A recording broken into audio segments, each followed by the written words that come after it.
All right, what's up, guys? Welcome to the 60-second episode of The Get Down. My name is Kareem. Gary W. here. We're busy. Another weird. We're missing episodes, and we're recording in rooms where I could wave to you. Hey, Gary. It looks like I'm recording in like a prison. We're currently in the new office, but we have not decorated it yet. So yeah, and then next time I get up, we're gonna do that. I need your design skills. Need those design skills. That's decorator skills. Yeah, anybody that knows me, it's a big point of pride for myself. All right, so let's jump into it because I know we got a super jammed out week. It's Thanksgiving week, Thanksgiving Eve, and I don't know. There's been a few things that have happened recently with just kind of like the promoter and DJ and venue relationship and how they really do need to work together. And when they don't, someone's like not happy or not getting paid the right amount of money, or there's just issues that have been popping up. There's constant back and forth with promoters and the DJs, whether it's payment, like you said, whether it's promo issues that you might have along the way, which we will dig into. I just feel like it's a lot of stuff that can be probably avoided with better communication. I think that's a big part of it. And then there's a lot of like, each other don't want to step on each other's toes or make somebody feel bad. So like then you take the road of no communication, and then it always makes things worse. Right. Which is a lesson learned in life. Like, as you get older, like, you figure it out. Like if you're not talking to the person you're working for and have a really open line, like things can really get messy really fast. Yeah, no, I totally agree. Sorry, I just got distracted. Our first person walked past the office and I looked up. I saw that. Yeah, I mean, I think there's a couple of reasons why I bring this up, right? So I recently played a party with Funk Flex, and it's with some DJs and promoters who we work with regularly, we're friends with, and I got the flyer, and it was just Funk Flex, which is fine, like he's a way bigger DJ than I am, like I get it.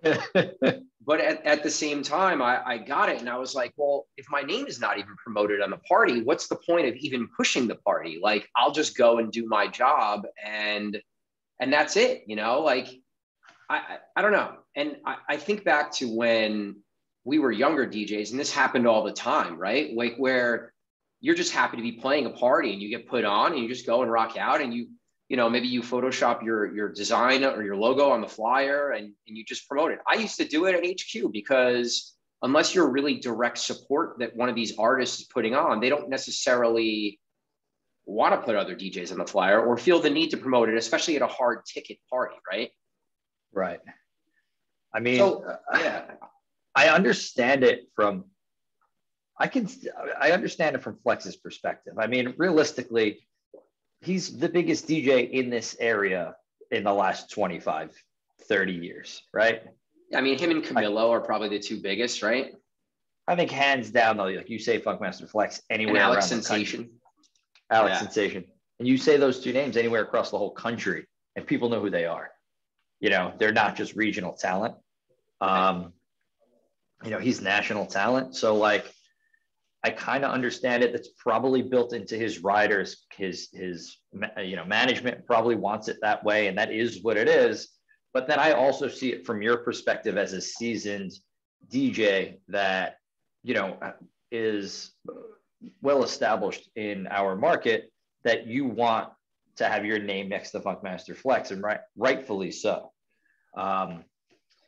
So yeah, sometimes like as a more experienced DJ, like maybe you are taking these gigs to have your name on that flyer, just as like, as self promo for your brand as well. So then when they when the club and the promoter, and they're not even like tagging you in the post, I could see where that frustration lies. Um, so, you know, I think we had this conversation 10 years ago when you're a younger DJ still on the come up. It's different. Right. Well, we wouldn't have this conversation, really, I don't think. Right. Because I'd just be happy to be there and that's it. Exactly. So it's this. So for anybody who's listening, this isn't an overall thought. This is personal to your brand and where you're at in your DJ career. Yeah, absolutely. Because realistically, like, I don't need to take a non-headline gig ever, unless it's something that interests me. And playing with Flex in a room that I don't always play, in a big room, interests me, you know? And working with our friends who work that particular spot, like, you know, I'm all for it. And I spoke to them. You know, I didn't say anything leading up to the party, but when I saw them at the party, we talked about it a little bit. And like, you know, they were like, you know, apologies, this is not on us. Like, we were trying to make it happen. So like, they understood also. And I don't really put it on them either. But I think this is just a situation that I felt like we should talk about, because it does happen more so for the younger guys that are opening rooms. And it's like something that I try to do whenever we play with other DJs, or if I'm playing with openers, is to try to give them shine. Because maybe if I'm tagging the DJ that's opening for me at Harrah's, like, maybe other venues see that, or maybe other DJs see that and they follow that person and maybe they link with that person, you know, like there is value in being promoted for a party, 100%. And, you know, promoters, cover your ears, because I don't want to gas you guys up on this, but there is some value for certain bigger venues where having your name on that flyer, or being associated with a large act like in Atlantic City that I used to do, or, you know, like what Herb and Angelo are doing tomorrow or this week with Tiesto, like that's a big deal. Having your name on that flyer is a big deal, you know? Yeah. I think it's going to depend on the artist. It's going to depend on the management company. And it's going to depend on how they have their contract built out with these places, and you know, how the DJ's picked and how they're promoted, the opening DJ. Yeah. I think you get to a point in your career where like the DJ himself is completely hands off to all of his marketing and promo. And this is probably the case with Flex. Like, yes, maybe that's a discussion he's had, but like, I think you get so far along that like you forget about, hey, maybe I do want to like promote this local kid a little bit. You know what I mean? I feel like that's something that you just probably outgrow and just forget about over time. Yeah, I would agree with that. And I think also, like, he doesn't know me from anywhere, you know? So right. There's no, if he was DJing with Nice or with someone who he's DJ with a lot, I think the other thing, I think him personally, like, he definitely has something in his rider or his contract where the only DJs that are promoted with him are his DJs, because he has his DJ crew, lit digital DJs. So I understand that also. But I just thought this was something that would be worth having a conversation about, and because we've all gone through it, you know. Can we touch on really quick, because I was shocked at the text message I got the next day about like the music that you played, because just while we're on the subject of this party, I was just a little taken aback when I was like, well, because I was wondering actually the whole day leading up to it what you were going to open with for him. I would find that set pretty difficult in my eyes. So yeah, if you want to just kind of even just go into how you approached it, because it's a different, he's got like a different crowd, I guess, or fan base than you would have.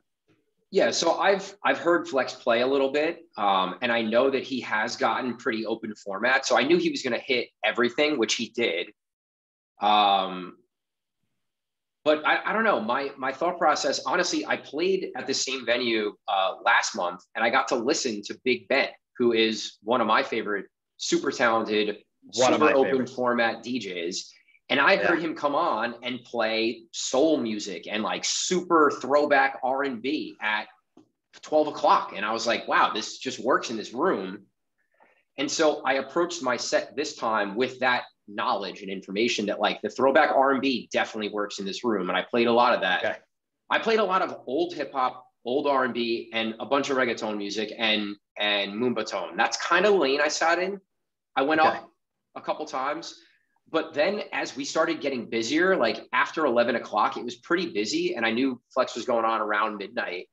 I got super, super open format. Like I played Britney Spears. I played Jackson 5. I played Dancing Queen. Like I just got a little weird with it. And yeah, I was like, I'm going to see what happens. And it worked. Like people were singing, literally standing in their spots and singing Dancing Queen. And I couldn't believe it. That's crazy to me. I think also at that time, Mark G and Wavy and Focus and like a lot of the other DJs just showed up. And I was like, just in my, I'm going to like play for the DJs that just walked in and get a little weird and do something different and see what happens. And like, it just happened to work. So. What was one of his most surprising tracks that he played? Like that you would say how that's not like a Flex track. I can't really pinpoint one, but he plays a lot more EDM than you would think he does. He does, right? I've been catching him on the radio here and there when I'm up here, and I hear him playing it, and I'm like shocked into his. Like I heard him play Love Tonight. So at some point this weekend, I was like, he knows all the big EDM stuff, and he honestly his like Spanish reggaeton Latin set was better than I thought it was going to be. Okay, but I mean, listen, he's Flex. Like he's going to be good.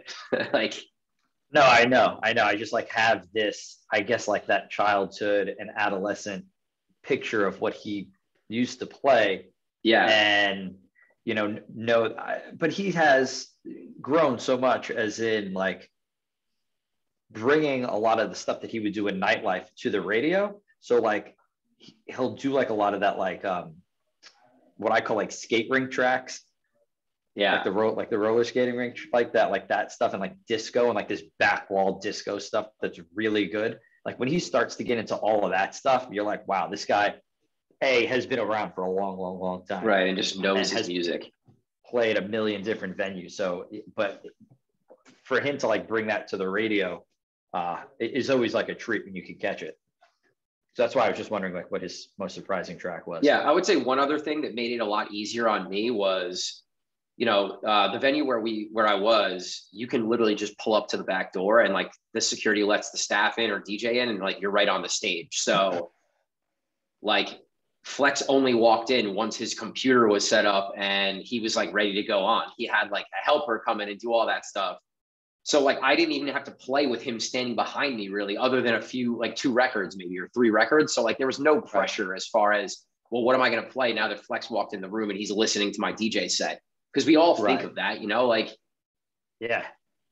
And that's always a very tough situation too, because you're at the point where it's like you're on the peak of being peak hour and you have to play the room, but you don't want to step on that person's toes either. So it's a very delicate balance of like what to play at that point, at least as a DJ who is opening, or playing the earlier part or earlier set. Yeah, that certainly alleviates pressure. And then like, you could probably, not to say that that's going to affect your set negatively, because sometimes that affects your set positively, but it's just having that lingering thought is always, it's never a good feeling, to be honest. Yeah.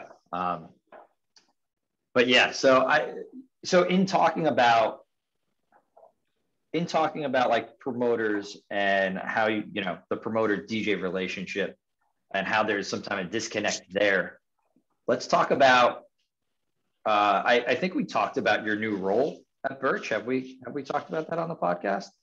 Yeah, I think we did.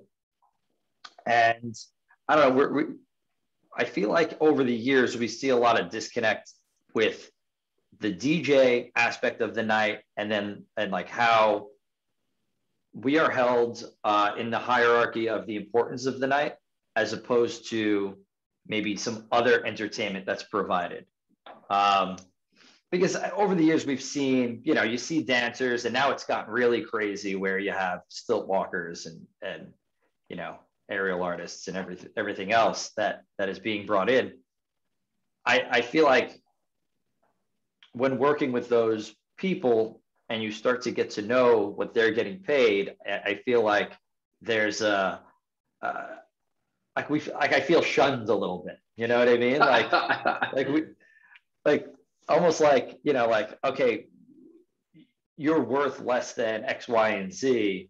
Where in all reality, if the music goes off, like nothing's happening, right? Is there a way that this could be approached, like in presenting more value as the DJ, as the DJ entertainment? Yeah, I mean, or do you think so? So this is something brand new for me, right? Like I've never really booked entertainment like this, other than some musicians for private events. So learning, this has been like a fast learning curve, but it's been a large one because I don't have the contacts. I don't know what the going rate for any of these extra entertainers really is. So it's been a little challenging. I think it's going to, I mean, it's going to help us greatly in the long haul, because now we're going to have this whole network of other entertainers that we can propose and use and know the pricing. So selfishly, I think it's a great feather in the cap for us as Get Down, which is great. Absolutely.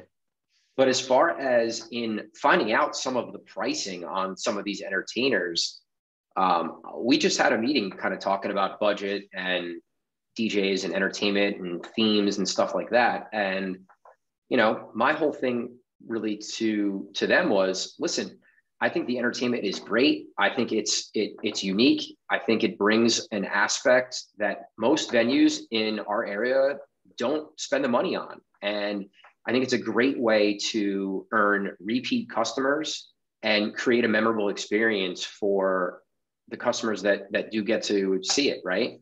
But at the same time, I think it's really important for them to understand that if your dancer doesn't show up, or if your whatever doesn't show up, the night's going to go on. You're still going to make your money. And, you know, are you going to lose money because you don't have a dancer?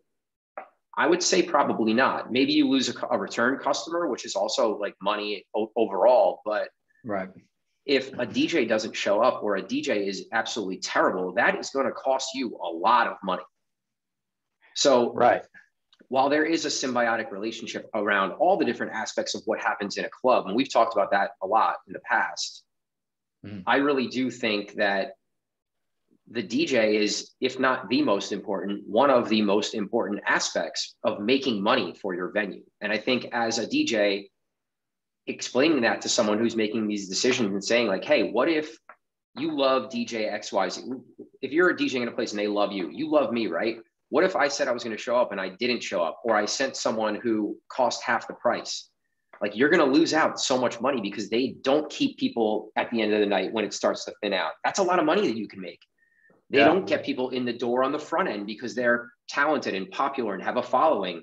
So I think just making these decision makers aware of what you bring to the table and what your value is and where you make them money is extremely important. And you might think that they know what your value is, but sometimes you have to just tell them what your value is. Yeah. For some reason, my mind went to, like, when somebody's late at a gig and the manager is freaking out, or the owner's freaking out because they're 10 minutes late. Like, in that moment, they're realizing your worth, right? Because they're thinking about, well, if nobody shows up, like, my night falls flat. Yeah, I never thought about that. I think reminding management of those moments, I think that's probably a good learning curve for them. You know what I mean? Great. It just popped in my mind. That's because, well, we've been dealing with just people being literally 5 minutes late, 10 minutes late. And management really freaks out about this stuff because you're putting them in a position where they're like, holy shit, there's not going to be entertainment tonight. So there is this thought of, oh my God, this is everything to my venue right now. But then that's forgotten about when they're writing the check. So, you know, it is maybe just it is our job to remind these decision makers in these places of the importance of the DJ entertainment, you know, and then also the importance of that other entertainment too, like you said, to create repeat customers. But there needs to be a balance when it comes to how you're going to financially spend on each thing. You know, and that balance has to come with understanding the importance of both. So, yeah, I think that's well said. I want to jump back. I mean, you just mentioned like managers freaking out when DJs are going to be late. right. We have been dealing with this a little bit. And if you're a get down DJ, you can laugh or fast forward for 30 seconds because you've probably heard me say this, I don't know, 20 times in the last 6 months. But number one, don't be late. That's the most important thing that you can do, is to show up on time. On time is at least 15 minutes early, at least. And if you are going to be late for whatever reason, your car breaks down, there's traffic, there's whatever. Number one, you should be foreseeing traffic or other things happening and make sure that you're leaving at the appropriate time. But number two, the minute you know you're going to be late, let whoever booked you, let the owner, let the manager know, say, hey, I'm on the way. I'm going to be there. My GPS says whatever time it's going to say, because then that person who's in the venue is not going to have a moment of like, oh my God, where's the DJ? Did we not book someone? So then like it spawns like phone calls, and it creates a large mess and extra work for all the people involved that can be just nipped in the bud if you're just thinking ahead and saying, hey, I'm going to hit this person up and just let them know.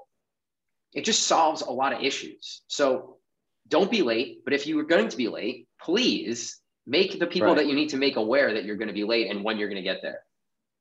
Yeah, you just have to avoid that moment of panic from the venue's end. You know, as long as you can avoid that moment of panic, then that's because that's where shit gets off the rails. That's where people get upset. Yeah. And then just making them feel comfortable. Listen, they're going to 95% of the time, they're going to be completely understanding. We've all been there and stuck in traffic, especially in the Lincoln Tunnel or the Holland Tunnel, like right now around the holidays. It's ridiculous to try to drive over to the city from Jersey. So like you have to build in all of this extra time, but just, you know, like I said, just avoid that panic moment, because that's when people get mad. So, all right. So we haven't done this in a couple of weeks, and I want to transition over to this because this is just always, we were doing like 2 topics, and then we were doing like a music topic for a while. We've gotten away from it. And this is something that you brought up, and you said one album that changed your life, right? We can have this discussion real quick, but I mean, I started writing things down, and there's like just so many influential albums from wanting to become a DJ, and just the way, I don't know, that influenced decisions I've made and things like that. So I don't know. You want to kick us off here? Because I have to wrap my head around this whole thing. All right. We said like one album that changed our life. I think we can get into a couple, because I agree with you. There are certain albums that just bring me to a certain place in my life and have influenced me in some way. So I think the first one for me is DJ High Tech and Talib Kweli. The Reflection Eternal, the album was Train of Thought. And I feel like I'm going to say that, and a lot of people are not going to know who that is or what that album is. That's okay. But do me a favor and go listen to this album, because it's my number one album that has influenced me in music. It really was the one album that like made me fall in love with hip hop. I was always into it, and I was probably in like maybe 7th grade, I would say. And I would come home from school and I would turn on, back in the day, we had, you know, either MTV or I watched a lot more BET, because like I said, I was getting into hip hop and I just really liked it. And there was a bunch of shows where they just played like top 10 songs or whatever it might be. Right. And I heard them perform this song live on Big Tigga. What was it? The Basement? I think it was The Basement. Yeah.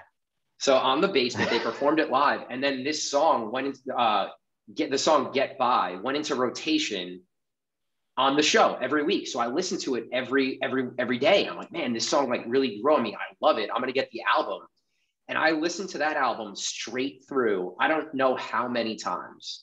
Like we got to the point where my brothers knew the album so much that we could like recite the skits on the album because we just listened to it so much. And it really just allowed me to realize that there was more than just the super mainstream hip hop artists. So it took me down a whole path of learning about like the Mos Defs, and then like the MF Dooms, the Black Thoughts, the Black Moons. Like it just took me into a different direction where, yeah, I knew Big Pun and Jay-Z and, you know, all Notorious B.I.G. and all the main artists, but I didn't know there was this like underground world. And it took me into this underground world that I lived in for a really, really long time. And like, that was the reason why. And that particular song wasn't even super underground, but it just wasn't one of those main artists, and opened me up to a new world. So that's my number one. That's your number one. Yeah. I always cite this one album, and it's not even like, I don't even listen to this album like fully straight through, which is strange, but I can remember Outkast, ATLiens, that, and like Nas, It Was Written, and there was a Tribe album, I forget the name of it too, like the three of them that I was just had on heavy rotation for like a summer. And there was just like all this, I've told the story in the podcast before, there was just all this scratching that I was really interested in. And which is funny because I'm not even a scratch DJ, like, but it's what like piqued my interest in wanting to just even have DJ equipment. And then like I was stealing like my dad's stereo equipment and like fucking around on that stuff. But then my mom was nice enough on my 13th birthday to get me DJ equipment because she saw like how just how interested I was in it. And it was like those three albums that I was just like had on repeat that I was like, oh, I want to mimic, like, you know, doing these scratch techniques and whatnot. And I don't think that there's anything else that had obviously could have changed my life direction more than that. So it's not like a specific album. I think it was just kind of the genre of where hip hop was at the time and how that production was kind of brought about in the like 96, 97 years. I mean, there's a bunch that I could think of, like, you know, there's like I said, it was Written, ATLiens, that Tribe album, Reasonable Doubt, like all that stuff that was all banged into that one like year and a half period. So I think it was that more than one specific album. It was just that genre. Yeah. I have a couple others also. I think you mentioned Jay-Z, Reasonable Doubt. I mean, that was another one that was just if I think of like most played albums, that's got to be in my top 3 all time. Okay. So that, and then Gangstar, Moment of Truth, which is probably my number 2. And again, like we've talked about how the beats and the production side of things is how I got into music and started loving music. And to me, there's no better producer ever than DJ Premier. So yeah. Gangstar is all DJ Premier beats. And there was a lot of Premier beats on Reasonable Doubt. And there was a lot of Premier beats on what else? I mean, he was all over the place at one point. Like, well, he did a lot of Biggie stuff. You couldn't touch a hip hop album at that time without having like one. Nas Illmatic is probably my number 3 most played album. I have a very unpopular opinion on that album. Like, I know. I just can't. Like, I've tried to get into it over and over and over again, and there's like 3 or 4 tracks, and I know that's blasphemy in the hip hop world. I understand that. But it's just not something that was like suitable to my ear. His second album, It Was Written, I still listen to fully straight through, probably once a month. So I have a weird relationship with like Nas as an artist, like, because I started at It Was Written and then went backward. That was the issue. Yeah. You know, so like when I guess that came out when I was in 6th grade. And like, that's when If I Ruled the World, I guess that was the big record out of that summer. So I had that vinyl, and that's how I got into Nas. And then years later, like, picked up Illmatic, and I was like, oh, it sounds completely different. Yeah. So anyway, that's my story on that. Yeah, I mean, there's a million albums. I think, like, anything that brings you back to a particular time in your life is something that always stands out. And it could be for whatever reason. It could be like you were in college and you just love listening to a certain album, or you were dating a girl and it reminds, like whatever it might be. That's why I love music. It always brings you to a particular time. And I think that's what makes it so incredible to me.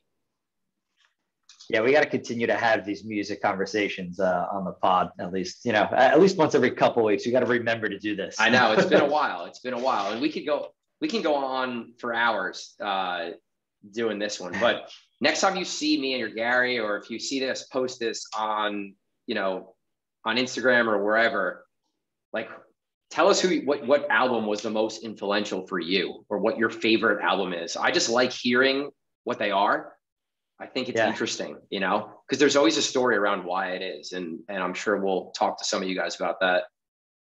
Yeah, because what's interesting is like we picked two different time periods, like in life. Like I was like 12, I think. And I think your interest was like probably a little late. Like, your story, I think, is from a little later on. Yeah, probably a little later on. So yeah, it'll be interesting to see like what some, especially our younger guys and younger listeners, what well, yeah, no, I was in like 7th grade, so that's probably around the same time. Oh, okay. No, 8th grade. Around the same time. Yeah, for sure. But yeah, drop a comment, because I'd be interested to see what. Yeah, this album, the Reflection Eternal album, dropped in 2000. So I guess I was a little older than 7th grade. Yeah, we were in sophomore, high school at the time, or freshman. Yeah, something like that. So, all right, good stuff. All right, man. I got a flight to catch. Gary's got a flight to catch. I'll be at Birch tomorrow. Huge shout out to Angela Kidd, who is opening up the mall. What the hell is it called? Mall of America. Not Mall of America. They own that too, though. American Dream. The American Dream Mall for Tiesto, him and Herb, and our support. They are on the flyer, which is dope. But yeah, big shout to those guys. I think that's a big deal. So we got to show some love to those guys. Tomorrow, myself and Tempo at Birch. If anyone is looking for something to do, it's going to be a good night. Sold out. Should be a big night. And then the rest of the weekend, I have weddings. So I'm attending a wedding on Friday, and I am DJing the last wedding I will ever DJ in the history of my life, unless you put out big money. So, all right. Thank you guys for listening to this episode. Gar, catch that flight. Be safe. I'll see you in a week. Yeah, see you in a week. I'll be back on a flight coming back here in literally 8 days. So, all right. Thanks, guys. Thanks for listening. Peace. All right, guys. Peace.